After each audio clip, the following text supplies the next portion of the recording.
cishe washawa istroke lo baba, cishe washawa isilwane nesilwane besimzingela kabi sifuna ukushaya. Iyona ke into eyingozi kakhulu. Ngakho ngisho umlenze wakhe lo ngale uthola udlala kanje bese siyamshaya. Sengizokulapha kokubili, ngizolapha isilonda ngilapha, ngizomenza abe umuntu, ngizomenza abe umuntu. Sekuzokwenzeka into efunwa yimi.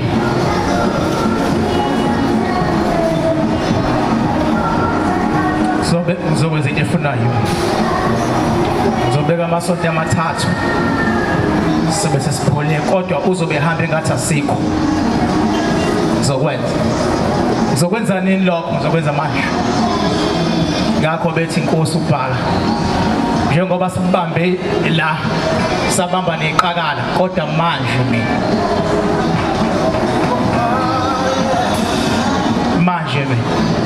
ngikhipha wonke uphoyizini, ngikhipha sonke isilwane esingaphakathi, ngikhipha yonke impi elwayo ukuba ayidedele ngoba usefike kumina.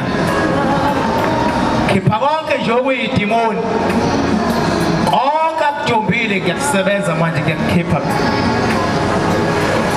Angisebenzisi amandla engiwathathe Nkosi